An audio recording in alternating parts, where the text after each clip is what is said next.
hombre conocido por la historia como el emperador Marco Aurelio Antonino nació el 26 de abril del año 121 después de Cristo en la ciudad de Roma, capital del Imperio Romano. En esta época era conocido como Marco Cecilio Severo, nombre procedente de su línea materna. Su padre, Marco Annio Vero, perteneciente al clan de los Annios, originario de España, participaba activamente en la política de Roma como parte de la clase patricia y había alcanzado el rango de pretor, título que confería funciones administrativas y judiciales, pero que estaba por debajo del rango de cónsul. El padre de Marco Aurelio ejercía como pretor, siguiendo lo que se había convertido en costumbre romana para las élites. Poco después de su nacimiento, Marco fue entregado al cuidado de una nodriza, una práctica que fue fuertemente desaprobada por el eminente historiador Tácito. Un año o dos después del nacimiento de Marco, la fecha exacta es desconocida.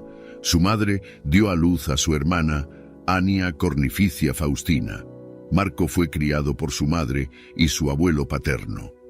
Fue gracias a la ambición de su abuelo que el clan de los Annius fue reconocido y posteriormente admitido en la clase patricia por el emperador Vespasiano, en algún momento durante su reinado entre el año 69 y el 79 después de Cristo.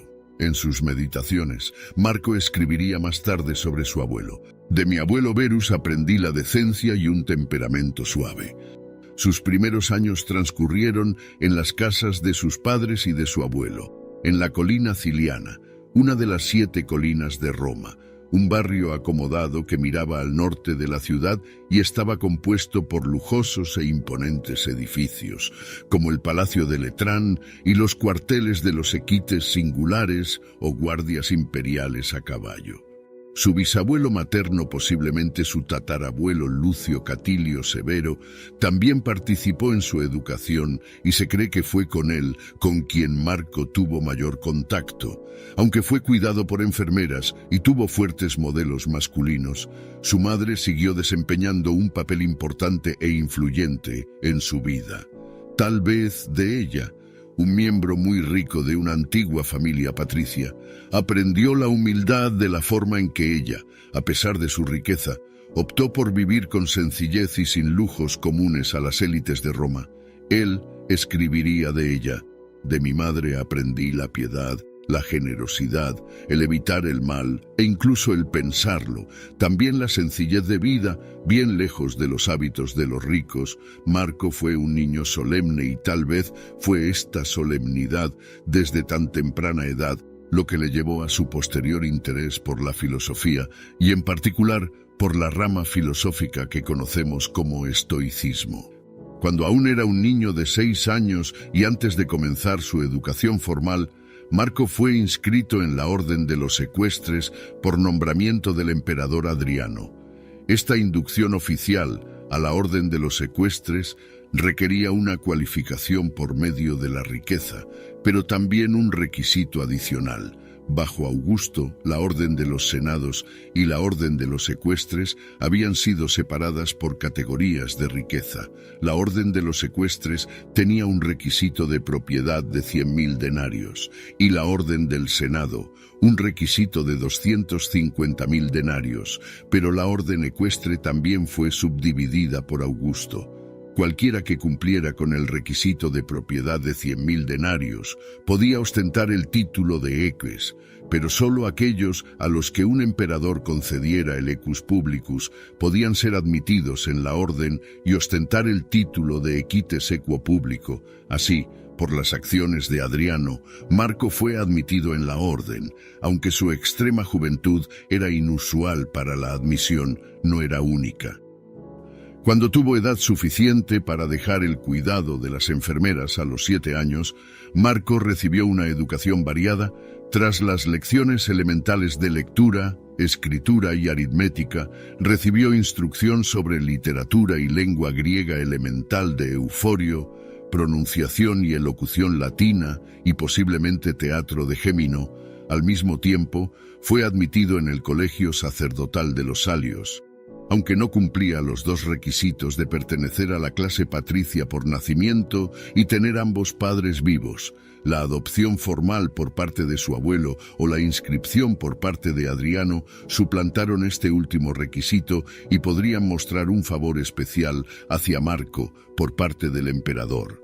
Asociado al culto de Marte, Marco participaría en los rituales y ceremonias de los Sali, incluida su participación en el Quinquatrus, o ceremonia de apertura, y en el Armilustrium, o ceremonia de clausura de la campaña, en marzo y octubre respectivamente, así como en las procesiones posteriores que acompañaban a las ceremonias. Marco ascendió en el escalafón sacerdotal, cumpliendo con sus obligaciones, y fue durante este tiempo cuando se dice que se produjo un presagio relativo a su futuro gobierno, ya que al arrojar sus coronas en el banquete del dios, como era costumbre, la corona de Marco cayó sobre la frente del dios Marte, como si él la hubiera colocado allí, mientras que las demás cayeron en lugares aleatorios. La educación secundaria de Marco en el Grammaticus comenzaría a la edad de 11 o 12 años y aprendería música y geometría de Andrón, gramática del griego Alejandro de Cotium y latín de Trocio Mono, Polio y Eutiquio Próculo. El emperador Adriano le apodó Verissimus o truista por su devoción y actitud seria ante sus estudios. Otro tutor, Diogneto, el maestro de pintura, es probable que fuera la primera persona en introducir la filosofía al joven Marco, que volvería a escribir sobre él y sus influencias en sus meditaciones. Tan influenciado estaba Marco por esta forma de pensar, que a los 12 años estaba ansioso por abrazar la vida austera de un filósofo, adoptando un tosco manto griego y durmiendo en el suelo, hasta que su madre intervino y con reticencia se permitió dormir sobre pieles. En esta temprana etapa ya se había intentado adherir a una filosofía austera y cínica. A los 14 años, muy probablemente durante el Festival Liberalia en el 136 después de Cristo, Marco asumió la toga virilis, o vestido de la virilidad, y se convirtió en un hombre del imperio. Al recibir la toga virilis, vestiría la toga blanca lisa, usada por los hombres, y se desharía del amuleto que llevaba en el cuello desde su infancia, recibido de su padre durante la ceremonia de purificación 9 días después de su nacimiento. Ahora se despojaría del nombre de Catilius Severus y adoptaría su apellido de Annius Verus. Dar este paso hacia la virilidad lo proclamaba como un ciudadano de pleno derecho, listo para desempeñar su papel en la vida pública, a pesar de su educación continua. Poco después de que Marco asumiera la toga virilis, Adriano, que a pesar de ausentarse con frecuencia de Roma, se había interesado activamente por él. Expresó su deseo de que Marco se desposara con Caonia Fabia, la hija de Lucio Caonio Cómodo, que era cónsul en activo en el año 136 después de Cristo. Y probablemente fue él quien nombró a Marco prefecto honorario de Roma durante la llamada Feriae Latinae, o Festival Latino. Este festival se celebraba fuera de Roma en Albano, y como los cónsules tenían que estar presentes en la ciudad para llevar a cabo sus tareas administrativas, el nombramiento de Marco como prefecto para continuar con estas tareas permitiría al cónsul estar ausente durante la duración del festival. A pesar de su edad, Marco se comportó muy bien en presencia de los magistrados y en los banquetes de Adriano. Esta nueva conexión con Caonio le llevaría a conocer a Apolonio de Calcedonia, antiguo tutor de Caonio y destacado filósofo estoico de la época. También por esta época, la hermana de Marco se casó con Humidio Quadrato, mostrando un temprano reflejo de su generosidad, cuando su madre le pidió que permitiera a su hermana tomar parte de la herencia que le había dejado su padre. Marco no solo accedió, sino que declaró que le parecía bien que ella lo tomara todo y además recibiera la parte íntegra de la herencia de su madre, para que Ania no fuera más pobre que su marido. Marco, que obviamente no era proclive a la avaricia por influencia de su madre, dijo que se conformaba con la fortuna de su abuelo aún vivo. En los últimos meses del año 136 después de Cristo, el destino del imperio se puso en entredicho cuando Adriano sufrió una hemorragia y estuvo a punto de morir, lo que puso en primer plano la cuestión de la sucesión. Sin hijos, Adriano se enfrentó al problema de elegir un heredero que le sucediera. Hizo su elección y adoptó oficialmente a Caonio, rebautizándolo como Aelio César. A muchos les pareció una elección extraña dada la historia de Adriano con su amante, una mujer llamada Antinoo, que ya había fallecido. Puede que se basara más en sus sentimientos personales hacia el hombre que en sus méritos. Sin embargo, años antes, en el 118 después de Cristo, Ovidio Negrino fue ejecutado por orden de Adriano por su aparente implicación en una conspiración para asesinar al nuevo emperador. De haber vivido, tiene cierto mérito la idea de que Negrino podría haberse convertido en el heredero de Adriano, y como Caonio se había casado con la hija de Negrino, podría ser que esta fuera la manera de Adriano de compensar sus acciones anteriores, aunque es algo más plausible que Adriano eligiera a Caonio debido a sus antecedentes y conexiones, que Marco con su propia familia prominente también realzaba. Y así el asunto se resolvió, pero no sin derramamiento de sangre, ya que Adriano ordenó a los otros que habían sido candidatos a ser su heredero que se suicidaran, entre ellos Servianus, el nonagenario cuñado de Adriano, y su nieto Pedanius Fuscus Salinator. Aunque Servianus accedió a la petición, declararía públicamente su inocencia y maldeciría abiertamente a Adriano, diciendo que anhele la muerte, pero sea incapaz de morir antes de acabar con su propia vida. Sin embargo, la sucesión de Caonio no iba a darse, puesto que el Senado había expresado su malestar con esta elección y habiendo causado una impresión poco favorable desde el principio. Adriano decidió que Caonio debía embarcarse en un viaje de servicio militar, y Caonio fue enviado a Carnuntum, en la zona del Danubio, con el poder proconsular sobre las provincias de Panonia, para sofocar el malestar que se había desarrollado dentro de las tribus locales, restaurando así su lealtad a Roma. Fue un viaje corto y Caonio regresó a Roma en el invierno del 137 después de Cristo y tenía que pronunciar un discurso ante el Senado el primer día del 138 después de Cristo, pero poco después de regresar a casa cayó enfermo y murió más tarde ese mismo día, el 1 de enero del 138 después de Cristo, probablemente de tuberculosis. Una vez más surgió el problema de la sucesión. Pero para entonces la maldición de Serviano aparentemente había llegado a buen puerto. Adriano se encontraba mal de salud, sufría de hidropesía y ahora una vez más se veía obligado a lidiar con la cuestión que originalmente se había resuelto 2 años antes. Después de sufrir unas semanas inquietantes, convocó una reunión del Concilium el 24 de enero, que era su 62º cumpleaños, para zanjar el tema sucesorio. Adriano nombró heredero a Aurelio Antonino como condición para su adopción. Antonino tendría que adoptar al hijo de Caonio, Lucio, y a su sobrino por matrimonio Marco, pero al igual que con la adopción de Caonio, la adopción de Antonino causó mal rollo. Antonino carecía de experiencia y antigüedad entre sus contemporáneos y se dice que su adopción causó dolor a muchos, incluyendo al bisabuelo de Marco, Lucio Gatilio Severo, que había servido como cónsul junto a Antonino en el año 120 después de Cristo, pero era superior a él en su segundo mandato. Se descubrió que Severo tenía sus propios planes para asegurar su lugar en la sucesión. Fue posteriormente destituido de su cargo para ser reemplazado por un noble de poca importancia. La adopción formal de Antonino tuvo lugar el 25 de febrero, junto con las adopciones de Marco y Lucio.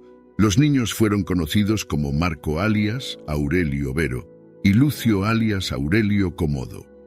Antonino, a petición de Adriano, prometió a su hija Faustina con Lucio, sellando aún más los lazos familiares. Tal vez debido a su naturaleza modesta, su falta de codicia y sus influencias filosóficas iniciales, Cuando Marco descubrió que había sido adoptado por la familia imperial, se dice que se horrorizó y solo con gran reticencia se trasladó de su casa de la infancia en el Silión a una casa privada propiedad de Adriano.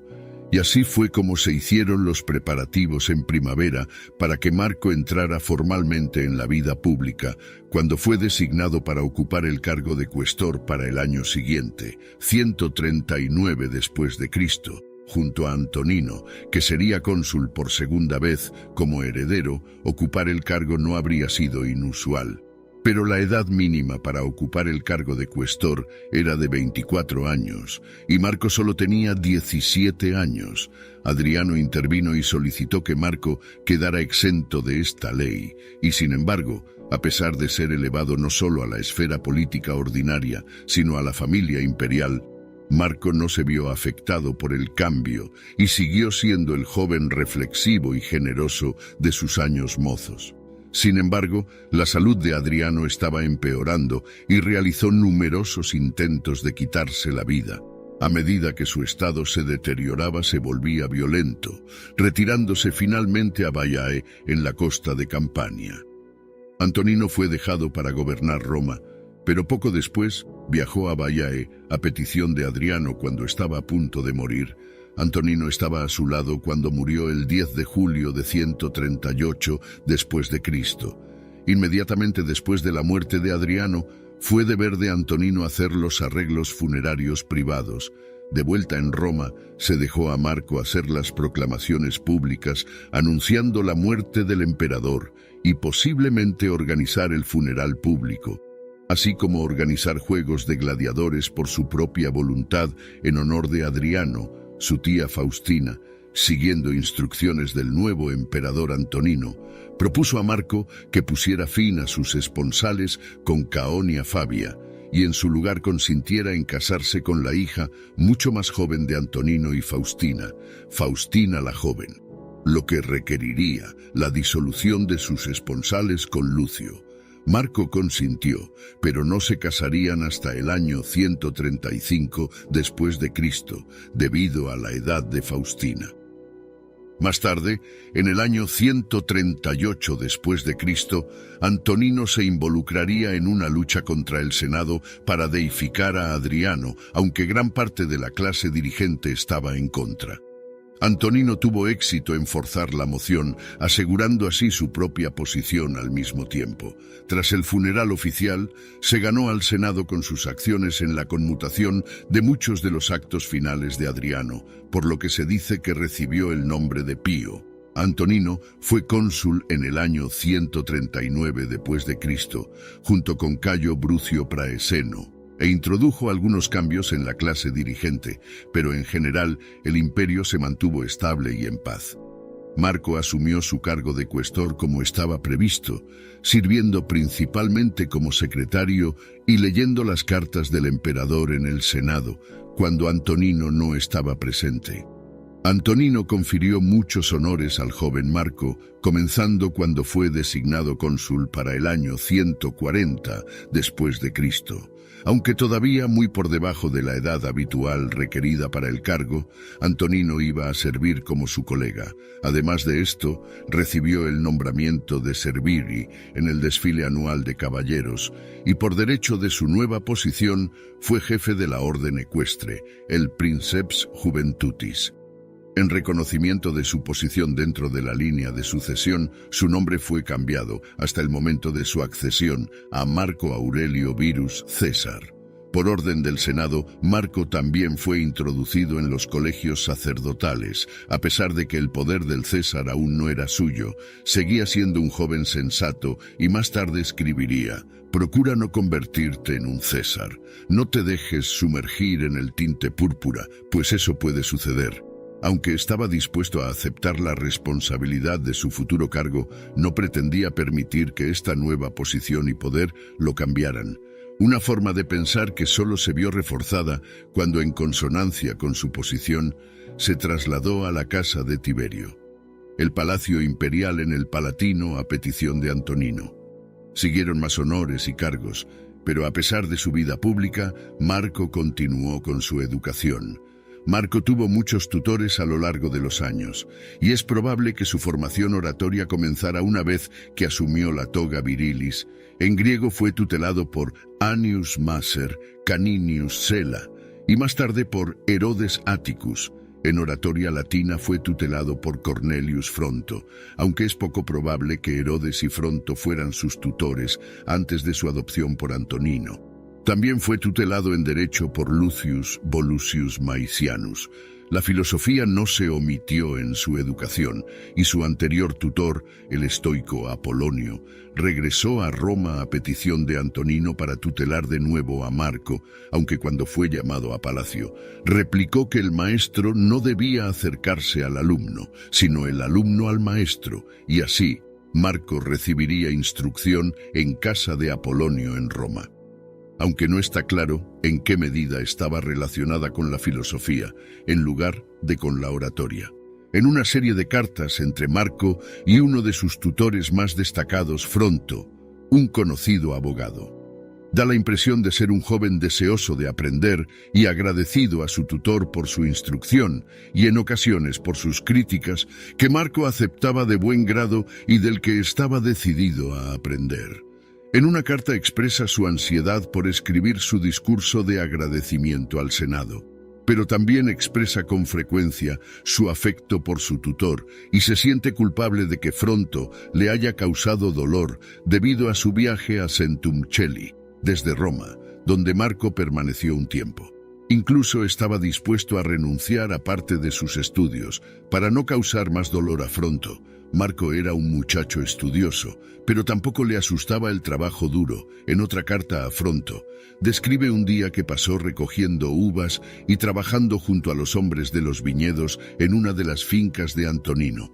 Pero incluso el serio Marco se permitía alguna que otra travesura. En otra carta, relata que cabalgando por un estrecho camino, se encontró con un rebaño de ovejas que le bloqueaba el paso.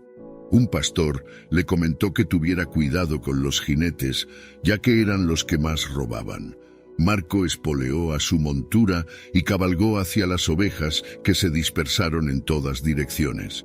El pastor lanzó su cayado, que no alcanzó a Marco, pero sí a otro de los suyos.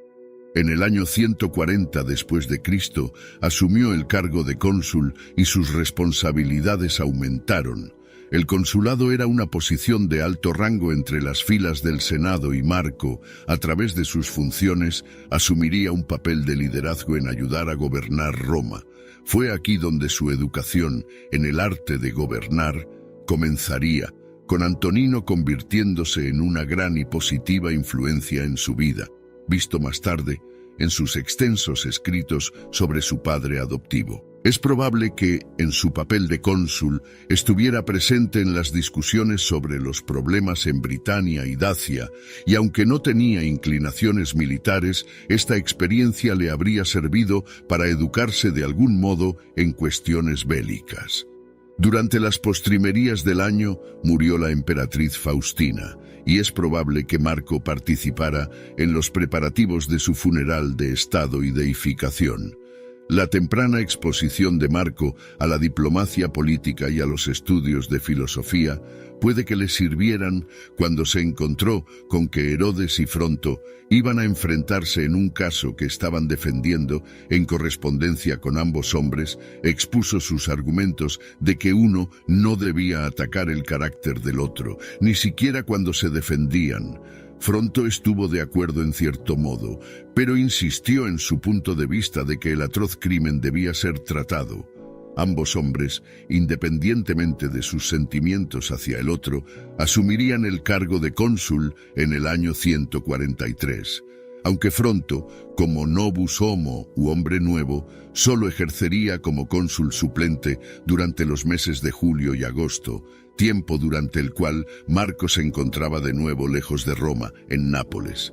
En el año 145, Marco se convirtió en cónsul por segunda vez, una vez más con Antonino como colega. Durante este mandato tendría que lidiar con un levantamiento en Mauritania y se quejaría a Fronto en una carta sobre la cantidad de correspondencia involucrada. Lucio, el hermano adoptivo de Marco, Probablemente recibió la toga virilis a principios de ese mismo año, aunque poco se sabe de sus primeros años. En abril, Marco y Faustina se casaron y, como formaban parte de la clase patricia, la ceremonia de conferatio habría sido oficiada por Antonino, y se acuñaron monedas con la imagen de la pareja en conmemoración. Aunque por lo general siempre estaba dispuesto a estudiar, hacia el año 146, Marco empezó a cansarse de ciertos temas y expresaba su insatisfacción con algunos de los últimos ejercicios establecidos por Fronto, por lo que, hacia principios del año 147, a los 25 años de edad, la educación formal de Marco llegaría a su fin y su interés por la filosofía se desarrollaría aún más, influido en primer lugar por Apolonio, pero también por Quinto Junio Rústico, descendiente de un mártir de la tiranía de Domiciano, pero fue la interacción y amistad de Marco con Claudio Severo y Claudio Máximo, entre otros, lo que, junto con las enseñanzas filosóficas, dio forma a su propio desarrollo personal. Otra influencia destacada fue Sextus de Caeronea, un maestro de filosofía sin carrera pública. Marco continuaría asistiendo a sus conferencias, incluso como emperador. Cada uno de estos hombres figuraría en el primer libro de Meditaciones, junto a sus otras influencias más destacadas, donde Marco describe todo lo que aprendió de ellos. El año 147 no solo permitiría a Marco dedicarse a su creciente interés por la filosofía, ya que a finales de ese año nacería su primer hijo con Faustina, que daría a luz al menos a otros 13 hijos durante su matrimonio, aunque como era habitual en la época, muchos no sobrevivirían al día siguiente del nacimiento. Faustina recibió el título de Augusta y Marco recibió el poder tribunicio y el imperium. Y aunque en la carrera de otros esto pudo haber marcado un periodo de servicio militar, tal no fue el caso de Marco. El propio Antonino tenía poca experiencia militar en el exterior y no la consideraba necesaria para Marco. Ni Antonino ni Marco emprenderían ninguna expedición durante el mandato de Antonino como emperador. En el año 148, Roma celebraba su 900 aniversario con fastuosos juegos públicos organizados por Antonino. Casi al mismo tiempo, en Oriente, un nuevo rey subía al trono de Partia, lo que llegaría a causar problemas a Marco en su propio reinado. El año 149 marcó el inicio de un periodo difícil para Marco y Faustina, que tuvieron 2 hijos gemelos. Se celebraron los 2 nacimientos y se conmemoró a los niños en las monedas del año. Pero al final del año, ambos niños habían muerto y fueron enterrados en el mausoleo de Adriano. Al año siguiente nació otra niña, aunque Faustina dio a luz a varios hijos e hijas entre el año 150 y 156 después de Cristo. Las monedas imperiales de este último año muestran solo a 2 hijas supervivientes. Marco sufriría una nueva pérdida cuando su hermana murió en el año 152. Y aunque la fecha exacta no está registrada, su madre Domitia fallecería en algún momento después del año 155. Otros 3 niños, un hijo y 2 hijas, nacerían entre el 157 y 160 después de Cristo. Una vez más, su hijo no sobreviviría. A lo largo de esta época tumultuosa, Marco mantuvo correspondencia con Fronto, aunque en los documentos conservados no hay rastro de ninguna mención de sus pérdidas. Apolonio le había enseñado que la pérdida debe ser soportada, y es con esto en mente que escribiría sobre su dolor más tarde en las Meditaciones. Durante este periodo, Lucio ocupó el cargo de cuestor en el año 153 después de Cristo, y luego el de cónsul en el 154 después de Cristo, ambos antes de alcanzar la edad mínima requerida. Sin embargo, no fue tan pronto como Marco había recibido los honores. Los hermanos adoptivos tenían personalidades diferentes. Mientras que Lucio tenía afición por los deportes y se le atribuía como despreocupado, con gran afición por los espectáculos de gladiadores.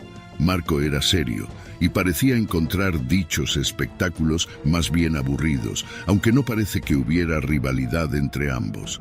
Las responsabilidades de Marco probablemente aumentaron a medida que Antonino envejecía, y en el 160 después de Cristo compartió el consulado con Lucio. Sin embargo, a principios del año 161 después de Cristo, Antonino murió tras una corta enfermedad, por lo que el imperio pasaría a manos de Marco.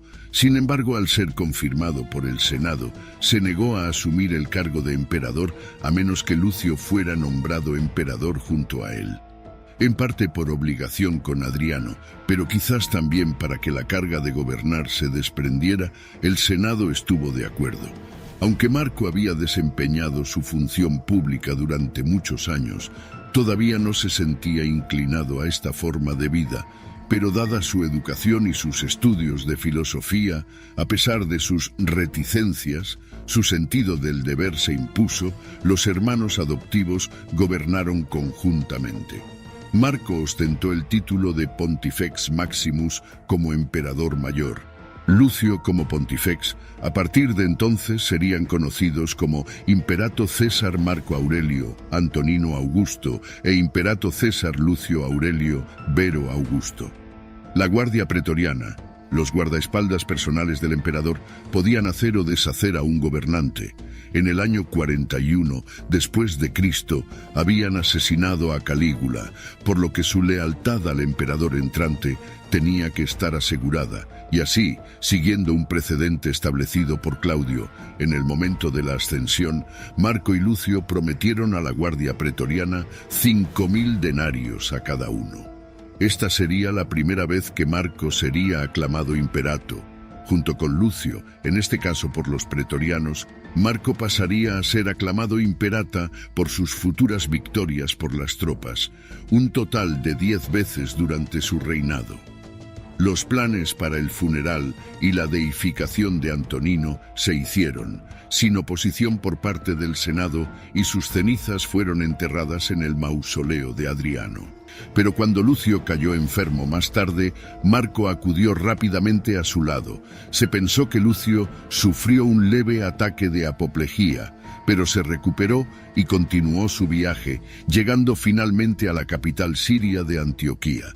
Entretanto, Statius Priscus asumió el mando y tuvo cierto éxito en Siria y en la toma de Artaxata, la capital de Armenia, en el año 163 después de Cristo. Sin embargo, desapareció de las crónicas oficiales poco después, por lo que su destino es incierto. Marco seguía manteniendo correspondencia con Fronto, quien en una de sus respuestas le tranquilizaba diciéndole que la suerte de la guerra podía cambiar a su favor, como ya había sucedido muchas veces antes. Por otro lado, Lucio parecía estar disfrutando de su experiencia, sin tomar parte activa en los combates. Pasaba gran parte de su tiempo en balnearios, a las afueras de Antioquía, involucrado en actividades frívolas, lejos de tener el efecto reformador que se esperaba. Parecía estar aprovechando al máximo su tiempo lejos de Roma, llegando incluso a tomar una amante. Sin embargo, tomaría un papel destacado en el entrenamiento de las tropas en Antioquía, que se habían vuelto perezosas ante los años de paz, y tomando en serio su papel, finalmente se integró en la vida del campamento, tal vez persuadido por las historias que circulaban sobre la amante de Lucio. Marco tomó la decisión de adelantar la boda de su hija Lucila con Lucio en el año 164 después de Cristo. Aunque todavía solo tenía 14 años, para los estándares romanos, Lucila estaba en edad de casarse, por lo que fue escoltada por Marco hasta Brundisium. Embarcó en un navío acompañada por Marco Bertulino Cívica Bárbaro, tío paterno de Lucio, y partió hacia Éfeso. Libo había muerto en los meses transcurridos, y es probable que la presencia de Bárbaro tuviera como objetivo mantener a raya el comportamiento de Lucio, que se reuniría con Lucila en Éfeso, donde se celebró la boda. Fue durante este tiempo cuando la capital de Armenia, con el país de nuevo bajo control romano, fue recitada y construida más cerca de las fronteras del territorio romano, por lo que Amás, miembro del Senado y príncipe arsásida, fue coronado rey de Armenia por Lucio, cimentando así un gobernante prorromano en su lugar y restableciendo el estado cliente. A pesar de las reticencias por su parte, Marco fue finalmente persuadido por Lucio para compartir el título de Armeniarco de la Victoria, dada su naturaleza filosófica, al no haber tenido un papel militar activo en la campaña de Armenia. Es de suponer que Marco sintió que el título no se lo había ganado él, sino aquellos que habían jugado su papel en la victoria. Pero Marco no se quedó de brazos cruzados en Roma, mientras otros estaban fuera luchando, y ahora su anterior educación en derecho le serviría de mucho. Quedan pruebas de su introducción de reformas en la legislación, en particular en los ámbitos de la manumisión de esclavos, el nombramiento de tutores para huérfanos y menores y la selección de los consejos de las provincias. Desempeñó un papel decisivo en el establecimiento del uso de registros públicos llevados por los prefectos del Tesoro de Saturno, en los que se inscribían los nombres de los niños nacidos libres en Roma y en las provincias. Estos registros servirían como prueba de la condición de nacido libre de una persona. En caso de que alguna vez se cuestionara, elevó a 230 el número total de días de juicio en los que se oían y juzgaban los casos, y mostró un gran respeto por el Senado, designándolo para juzgar en las investigaciones, incluso cuando él mismo tenía jurisdicción, y trató de juzgar cada caso con justicia.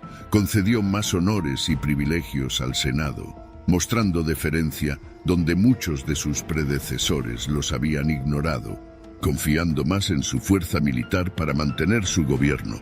Este no fue el primer caso de aparente persecución de los cristianos durante el reinado de Marco.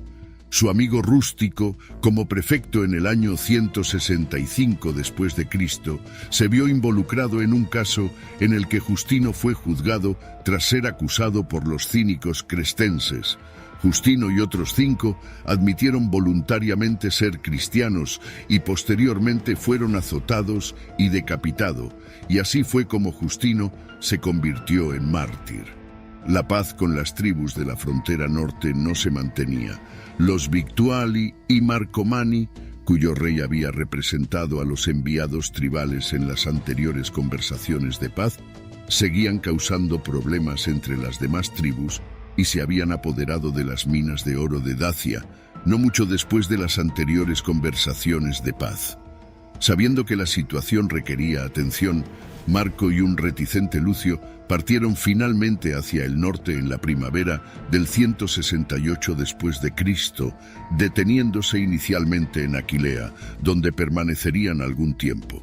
Marco ordenó que se construyeran más fuertes a lo largo de las fronteras, pero Lucio estaba más preocupado por la buena caza de la zona, así que cuando llegó la noticia de una tregua provisional con las tribus, Lucio, menos entusiasmado con continuar hacia el Danubio, insistió en su idea de regresar a Roma. Marco se negó y cruzaron los Alpes para una breve visita, alojándose en Carnuntum antes de regresar a Aquilea. Este tenía la intención de pasar el invierno en Aquilea y continuar la campaña del Danubio al año siguiente, pero con la peste aún presente, Galeno, el eminente médico, recomendó un regreso a Roma y como Lucio seguía presionándole para que hiciera lo mismo, finalmente accedió, aceptando a regañadientes acompañar a Lucio de vuelta a Roma. Pero Lucio no volvería a ver Roma. Enfermó, posiblemente de otro ataque en Altenam, y tardó 3 días en morir en enero del 169 después de Cristo. Abundaron los rumores en torno a la muerte del coemperador, llegando incluso a acusar a Marco, Faustina y Lucilla de complots individuales contra él. Pero no se puede dar crédito a ninguna de ellas. Marco supervisó el funeral y la deificación de Lucio a su regreso a Roma. Para entonces, debido a la guerra en Oriente, la peste y el aumento simultáneo de las legiones, Roma se enfrentaba a una crisis financiera y aún se necesitaban más tropas para reemplazar a los que habían sucumbido a la peste y para completar las nuevas legiones. Pero para ello aún se necesitaba dinero, por lo que Marco, en lugar de aumentar los impuestos, organizó una subasta de propiedades palaciegas en la que se vendió gran parte para recaudar fondos. Para reforzar aún más los números, se formaron unidades auxiliares con antiguos gladiadores, esclavos liberados al alistarse e incluso bandidos reclutados, y se contrataron mercenarios de las tribus germánicas, lo que alivió en cierta medida la carga financiera que suponía reclutar y equipar nuevas tropas.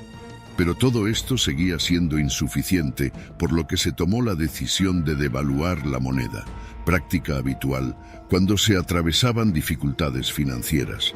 La partida de Marco hacia el Danubio se retrasó aún más hasta el año 169 después de Cristo, ya que primero tuvo que ocuparse de su hija, la viuda de Lucio, para encontrarle una pareja adecuada y poco ambiciosa. Y después se ocuparía de la muerte de otro hijo, tras una operación para tratar un tumor, por lo que partiría más tarde ese mismo año. Gran parte de los detalles de la campaña del Danubio no se registraron o no sobrevivieron, pero el asalto inicial no parece haber ido bien para los romanos. Después del fracaso del asalto, cuya fecha exacta se desconoce, los Marcomanni tuvieron éxito en empujar hacia Italia, llegando hasta Aquilea, asaltando los asentamientos en el camino, con nuevas invasiones de otras tribus en Macedonia, Tracia y Acaya. El nuevo marido de Lucilla, Claudio Pompeyo, fue designado para hacer frente a estas invasiones y se llevó al futuro emperador Pertinax, de corta vida, para que le ayudara. Poco a poco, las tribus germánicas fueron expulsadas de Italia y de las provincias septentrionales invadidas, hasta que finalmente al final de la campaña del año 170 y un después de Cristo, los Marcomanni sufrieron grandes pérdidas al ser atrapados por el ejército en el cruce de un río en el Danubio, cargados de botines. Al mismo tiempo, la Baética en la península ibérica fue invadida por rebeldes moros. Marco envió a Aufidius Victorinus para hacer frente a esta incursión, asumiendo la gobernación de la Baética y Tarraconsus simultáneamente. Privado del estado senatorial de la Baética por esta acción, Marco asignó al Senado Cerdeña en su lugar, donde después de un mandato como questo en Roma, serviría el futuro emperador Septimio Severo. Marco mantuvo conversaciones con muchas de las tribus, incluidos los Quadi, para aislar a aquellos que, como los Marcomanni, suponían una mayor amenaza para la paz y la estabilidad de las fronteras, llegando incluso a establecer algunas alianzas. Dio permiso para que algunos se establecieran en la campiña italiana, que más tarde serían expulsados tras una revuelta en Rávena. Y así, en el año 172 después de Cristo, Marco estaba finalmente en condiciones de reanudar la campaña y cruzaron el Danubio, marchando hacia territorio Marcomanni. Hubo victorias y derrotas en ambos bandos, pero es durante esta parte de la campaña que se dice que los milagros de Marco tuvieron lugar. El primero sostuvo que Marco convocó un rayo del cielo que golpeó al enemigo. El segundo es el del milagro de la lluvia. Comprometido con los Quadi, que se habían retractado de los términos de paz al albergar a Marcomanni que huían, rodearon a los romanos por todos lados en un clima abrasador, incapaces de retroceder. Los romanos continuaron luchando a pesar del agotamiento provocado por el calor. De repente, las nubes se cernieron sobre ellos y la lluvia cayó a cántaros, permitiéndoles saciar su sed y seguir luchando. Posteriormente, los milagros se representarían en la columna de Marco Aurelio, que aún se conserva en Roma, aunque los escritores cristianos afirmarían más tarde que estos milagros eran obra de su propio Dios. Las representaciones en las monedas y en la columna muestran que Marco solo daba crédito a las deidades asociadas con el panteón romano. Marco obtuvo la victoria sobre los Marcomanni a finales del año 172 después de Cristo. Se hizo un tratado y se impusieron severas restricciones a la tribu. Por la victoria, Marco y su hijo Cómodo, que probablemente estaba con él en ese momento, recibieron el título de germánico. A pesar de estos éxitos, todavía había problemas en otras partes del imperio. Una rebelión había comenzado en Egipto y Ovidius Cassius fue enviado desde Siria para tratar con él, mientras que en Armenia, Sohamus había sido depuesto. Publius Martius Verus, el gobernador de Capadocia, Marco tenía la intención de regresar a Roma en el año 173 después de Cristo, pero la guerra continuó contra los cuadios y otras tribus menores, principalmente en una serie de pequeñas escaramuzas.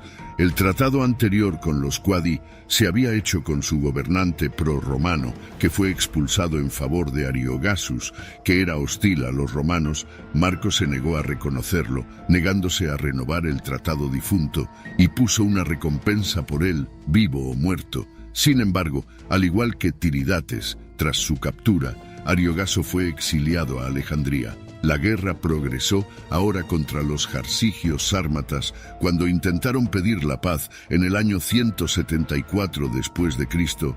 Marco se negó, sin embargo, poco más se sabe de esta parte de la campaña. A pesar de su presencia en el frente, Marco continuó con sus obligaciones judiciales cuando el tiempo se lo permitía, habiéndose tomado siempre muy en serio sus obligaciones en este sentido. Sin embargo, parece que en este momento pudo haber estado sufriendo una úlcera, siendo descrito por Dio como sufriendo de una afección en el pecho y el estómago. Para aliviar esto, se le prescribió un teriac o antídoto por Galeno, que se cree que contenía opio. Hay alguna sugerencia de que pudo haberse convertido en adicto, ya que de los escritos de Galeno se describen períodos en los que Marco dejaba de tomar el antídoto, ya que le causaba somnolencia. Sin embargo, no se sugiere que se convirtiera en un adicto indefenso como algunos otros conocidos por la historia. A lo largo de este tiempo, Marco nombraría a muchos hombres menos cualificados en términos de riqueza y experiencia a funciones dentro del Senado y el mando militar, debido a la escasez de hombres tan prominentes de la muerte durante la peste y las campañas posteriores. También se dice que ha hecho varios pronunciamientos sobre asuntos públicos, incluyendo la continuación de los juegos públicos en su ausencia y la abolición de los baños mixtos. Fue en los últimos 10 años de su vida cuando Marco Aurelio comenzó a trabajar en lo que quizás sea su legado más famoso y duradero, sus Meditaciones, una serie de 12 libros de sus propios escritos sobre la filosofía del estoicismo, que es la rama de la filosofía que enfatiza la emoción positiva y reduce la dependencia de la emoción negativa, desarrollando así el carácter en el proceso. Las Meditaciones son una colección de pensamientos y reflexiones sobre su tiempo. Tanto en campaña como en la administración de sus cargos, fueron escritas en griego y estaban destinadas a su propio uso y a su propio autodesarrollo. A lo largo de sus escritos, Marco se fijaba metas aparentemente inalcanzables para los estándares actuales y analizaba la trivialidad, insensibilidad y fugacidad de la vida cotidiana y de otras personas. Algunos han sugerido que las imágenes y los temas de sus meditaciones podrían deberse a la medicación que tomaba para el tratamiento de una úlcera, aunque no hay pruebas de ello. De hecho, sus meditaciones han sido consideradas por algunos como una de las obras más grandes jamás escritas. Aunque no eran obras filosóficas originales como tales, un tema que emerge en las meditaciones es el del autoanálisis y el cuestionamiento, así como la adhesión a la ética y el mantenimiento de la concentración frente a las distracciones. Otro tema es la promoción de la racionalidad, permitirse vivir en armonía con el logos u orden en el mundo y tratar tanto el triunfo como el desastre como ni buenos ni malos en sí mismos.